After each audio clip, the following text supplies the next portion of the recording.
Hey everybody, this is Gore Bolton. I'm the founder and CEO of Land Intelligence based here in Columbia, South Carolina. And we are bringing you a show today live from the University of South Carolina Columbia Technology Incubator, the sponsor of our space here. So we're eternally grateful for them serving up this space for entrepreneurs and creators to be able to come and be able to have sessions like this, to be able to help promote their business and to be able to tell folks what's new.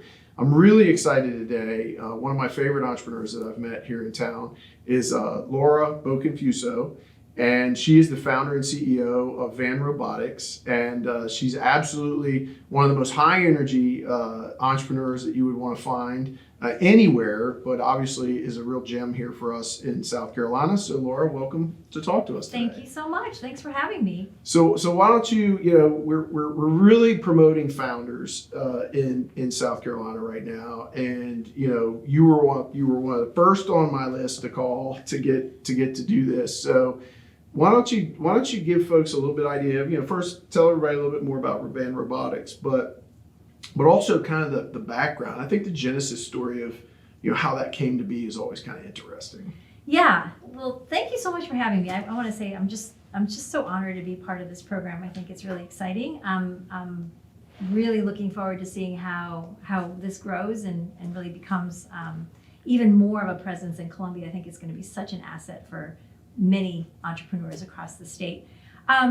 So the inception of the company really started as an idea that was born from basically in school, right? Doing research, doing work with experts in the field that were helping kids that had different learning challenges. Some of them had attentional difficulties, some of them were on the autism spectrum and had some developmental challenges, some cognitive challenges. And so I was just really fascinated by the idea that technology could really be designed and built to support the really important work that these experts were doing in the field. And so that idea really started to flesh out during the course of my graduate work, where I had the opportunity and the privilege to work with a number of people here at University of South Carolina. And then after leaving the PhD program here, continued at Yale University with the Child Study Center faculty, which were, again, just an incredible group of people that helped really inform that research. And that led to the understanding and the realization that there was a dearth of this technology in the market. There just didn't exist technologies that were flexible enough to work with the wide population of kids that really needed support. And so I took the leap of faith in 2016, 2017, finished up my career at the university, and then, dove into entrepreneurship full time. And that's a lot of people talk about their journey between higher education and founders. How was, I think some of the people that might be watching this, they might be in a master's or an MBA or a PhD program. And I think that's a challenge for people to take that leap of faith from, industry, government, any large institutional background. So how was that for you? It was terrifying. I mean, to be totally honest, it was terrifying because there is no safety net, right? I mean, and I've said this before, you have to just be, you have to work through the fear of the possibility that you could fall on your face. Yeah. You just have to work through that fear. It's ignoring it, it's not going to help. Denying it, that doesn't help very long either, right? I mean, the reality is that any entrepreneur leaving the safety and comfort of a full-time position in a large institution, as you were saying, it's going to be a little scary. And I think what drives you through that fear is a true passion for me at least, was ultimately helping people. And that was enough to push me over the sort of the chasm between, a major university position and a fledgling startup. Yeah, I'd say that's one of the things that I think is most telling with a founder and an entrepreneur is the old leap of faith, but more importantly, that the turbulence and challenges are really not the thing that's pulling you forward. What's pulling you forward is just this huge vision of what's possible. that just makes the fear and the problems, they're just things that need to get solved at that point. It completely shifts your perspective. So Absolutely. so talk to us about how you do that, and how, like, what inspires you, because everybody talks about, the challenges and the tough spots and all that, but I think you're the type of person that's going to want to talk about, what am I aiming for, because that's what's going to pull me to the other side. Yeah. I think that is so accurate. I think that resonates, because I think for most of my colleagues, people that I know, other CEOs and people that I interact with, and really value their opinions, it usually comes down to opportunities versus, talking about challenges.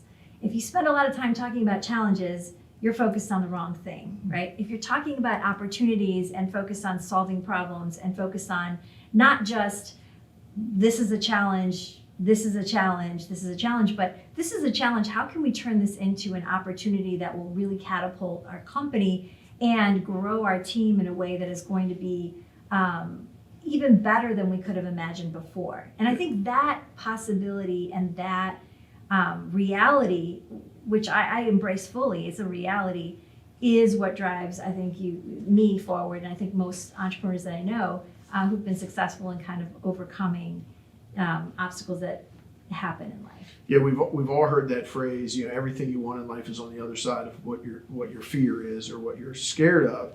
But I think as entrepreneurs and founders, what we go through all the time is being expected to have the answers to questions you haven't even thought of yet. Right. And so I think getting your team. So that's one of the things I wanted to ask you about, is because it's great things happen through great people, right? And are good people doing extraordinary things. And so talk to me about your how you've built your team and your culture over that time, and how do you bring that out in people? Because I always think that's a huge difference, right? So nobody wants to invest in a founder that is the genius with 1,000 helpers, right? You basically want to have kind of a woven team at some point. So how has that evolution been for you? Yeah, I think in the beginning I wasn't entirely sure how to distinguish between sort of the three different kinds of employees or people team members, really. First, I think I wanted to look for people that were really good, right? Really sharp, really skilled, experienced in a particular area. And I think that is great, but in and of itself is not sufficient, right? And so the second person is a really motivated person who is maybe not as skilled, maybe not as experienced, but has a tremendous desire to learn and believes wholeheartedly in the mission of the company. And that person is also great, but maybe not fully grown up yet, right? Not fully sort of contributing team member yet. And then there's a third person who is neither of the first two, right? And I think in the beginning, I only focused on the skills, whereas now I realize that our team is made up of people who genuinely believe in what we do, who come from all walks. Some of them are extremely experienced and very technically savvy. Some of them are less so, but have a tremendous desire, who have grown into positions that I don't think they would have ever seen themselves doing, but who now embrace it and excel in it. So I think the evolution of our team is really representative of that idea that it's really about people, right? It's really about what your team members care about. Because ultimately the mission of the company will stay the same, but the day in and day out is going to change. We've evolved from the beginning of the company, the inception. We were hyper focused on product development. We needed to be, and it was appropriate at the time. When we launched the product in 2020, we started to focus on the customer facing side of things. We started to focus not just the customer facing, but really outreach, right? Marketing and things that we hadn't really done up until that point. And so even though the mission of the company remained the same, the day-to-day tasks and the activities and the focus of resources shifted. And I think that was embraced by many members of our team, not all. And so the team changed a little bit, but those core team members, they have evolved with the changing day-to-day So. Yeah.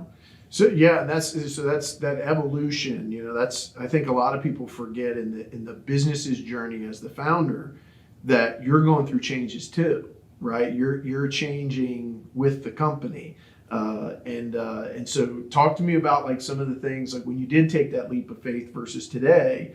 What are some of the things you learned about yourself that have enlightened you a little bit more or revealed a little bit more of what you're up to? Yeah. Oh, wow. Yeah, taking the leap of faith back in 2017. I think at the time it was necessary. I had to basically do everything, right? You had to be a master of all trades. When you're first starting your company, you're the HR person, you're the technology person, you're the marketing person, you're the salesperson, you're everybody. And for a while I tried to keep up that pace, and I realized that it just is not. First of all, it's not tenable in the long term. That's not a marathon, right? That's a sprint. You could do that for a little while, carrying all that weight. Yes, that's a sprint. But startups are not sprints. I mean, if anybody thinks that a startup is a sprint, they're in for a rude awakening, because it is a long marathon process that you have to be able to really pace yourself, right? Find the right cadence. And so what I learned about myself is that I will tend to just take on more than I need to necessarily. And so over the years, I've learned to kind of let go a little bit, even though, it's early and I think, oh, well, I could just do this quicker. It's not good for me. It's not good for the team, and it's not good for the company in the long run, right? So I've learned that process of letting go, of spinning something up and being able to hand it off to someone who's capable and is in the role to do that particular task or project is a good thing. Yeah, absolutely. It's the old I can do it myself, or I have to now delegate and elevate my thinking, right? It's a dilemma because you just want to get this thing done, but you also need to build capacity and scalability for the future. So it's what the thing I always try and remember is that if I'm doing too much myself, I'm not building a scalable business.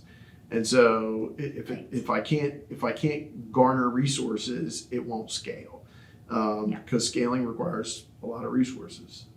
So that's that very, very similar thought process. So tell us just so when you look out there on the landscape, when you think about what inspires you or what you like to see, like what helps you keep going? What is some of the I call it the brain food sometimes. What's some of the goodness that you take in that you look for to be able to participate and be able to go to the next challenge, right? Or go to the next opportunity, as you like to say. Yeah. I mean, I think the things that keep us all going on the team, and I can speak about this because this is a focus of our quarterly meetings. We talk about the feedback we get from our customers. We get some of the most joy-filled feedback from students and from teachers and from administrators at schools. It is incredibly gratifying to know that all of the work that we put in, which is sometimes done, in a room without windows, right? There are some of those. There's a room with lots of windows, but there's always this sense that we're kind of separated from the customer for a period of time. And you may not get that feedback always, but when we do hear unsolicited feedback from our customers about how this changed the trajectory for, we have a video showing a father talking about his two kids that were failing and are now accelerating their reading and are excelling in school because they love Avi so much and they use it every day before dinner as they're cooking. And you hear these anecdotal stories that just open up your eyes and remind you why you got into this in the first place. Yeah. Right? That's the magic for us. Yeah, I call that the ultimate hook for the entrepreneur is when your customer returns the favor.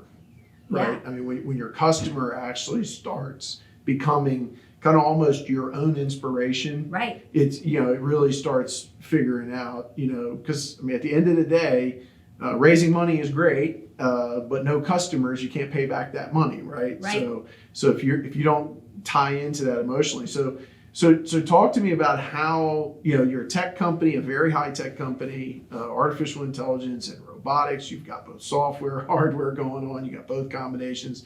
So how do you get that human element embedded to where somebody can have that kind of a response to your technology? Yeah, I mean, I think it's like I said, it's all about the people, right? So we build in things that help promote the whole student's experience. So often, in educational technology and even in education, a lot of the focus can fall back onto what does the student know, what do they don't know, what do they not know, cognitively, where are they, developmentally, where are they, there's a score, there's a number. But one of the things that differentiates our company from other companies in the market and in the industry is that we are hyper focused on the individual student, on the personal aspects of that student's learning capabilities. We care about their confidence. We care about their attention. We care about their grit, right? Those are things that are a little bit more soft-sided that a lot of, like I said, technology companies and even educational companies in the industry have sort of glossed over because they're hard, they're challenging problems. But we fully embrace them because we know that a child is more than a score, right? They're more than a number on a piece of paper.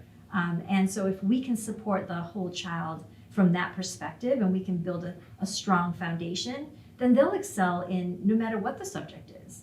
They'll have more confidence to take leaps and bounds in math, even if they don't know the answer. They'll take risks in maybe writing a paper or a poem that they didn't have confidence in writing before. And that is where things really change for long-term trajectory for students. Yeah. Yeah, what you said there was really impactful because I think a lot of founders forget, especially technical founders, they forget that there's a person on the other side of their product.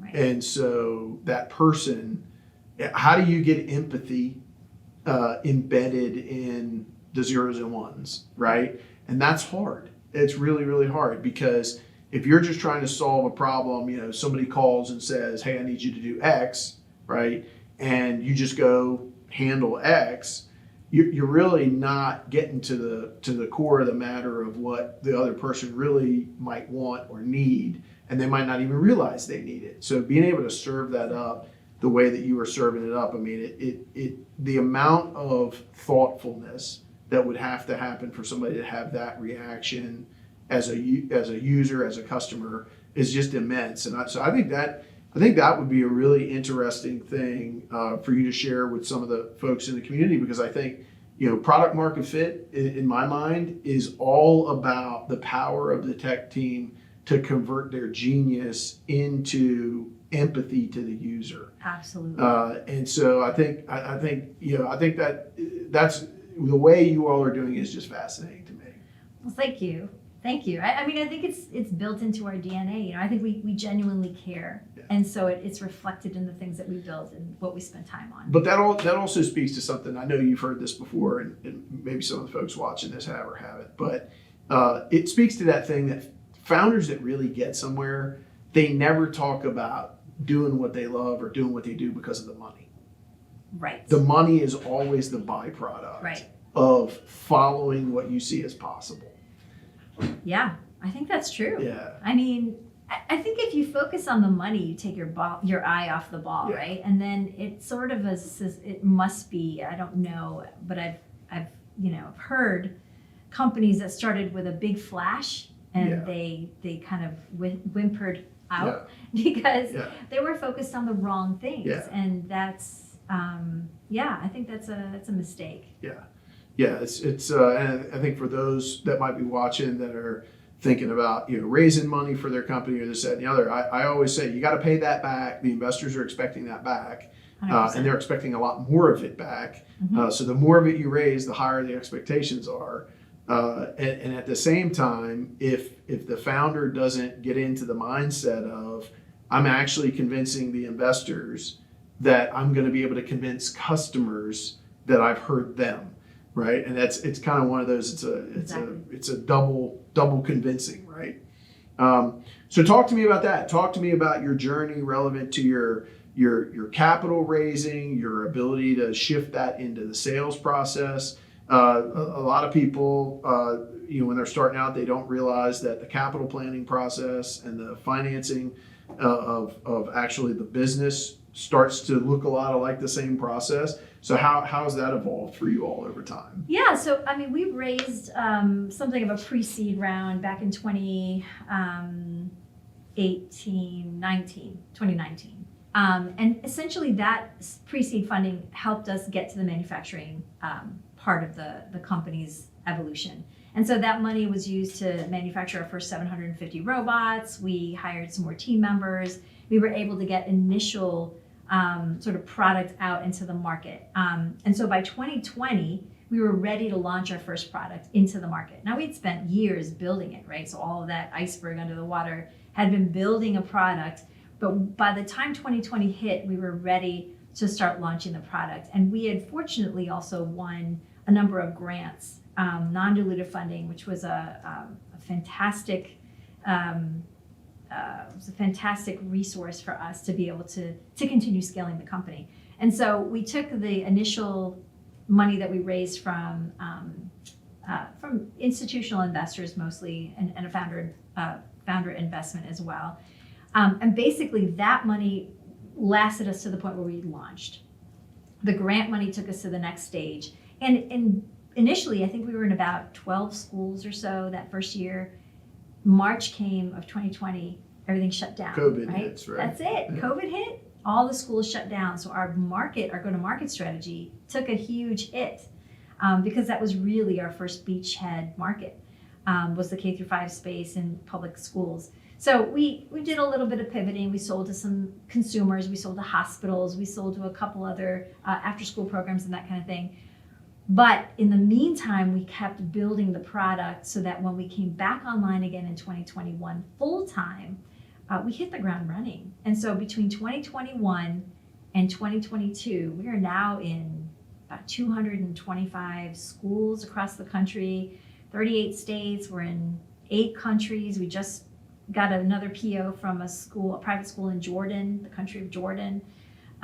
We have, we're in now. We just landed our first major sale in LA Unified, which is the second largest school district in the country, 600,000 students. So the traction that we've gained in the last 2 years has been really extraordinary. And I think that is, due to the fact that we are just so hyper-focused on the customer. Yeah. When they talk to us, they hear, oh, they have got these questions and we have answers that have basically been that really address sort of their questions, because we've designed the product to be useful and to be easy to use for them. Yeah, I think that's a great tip, especially for other founders to understand. The importance of like your first 10, 15 customers is so incredibly important, because you need them as referrals to get your next 10. Definitely. And so being hyper focused on that always pays off. Well, so what's next for Van Robotics? What's coming in the year ahead? We're getting ready to approach the fall season and the holiday season and all that kind of stuff. So what's coming up next and new for you all? Yeah, so we're excited. We're actually launching a brand new initiative for high school students called Classroom to Career. They actually get an OBBY kit. So instead of just really working with the K through 5 population, we actually have an OBBY kit that can be used by upper middle school students, 8th grade, and high school students. They get a full curriculum that teaches them about the fundamentals of robotics. They learn about machine learning. They learn about AI.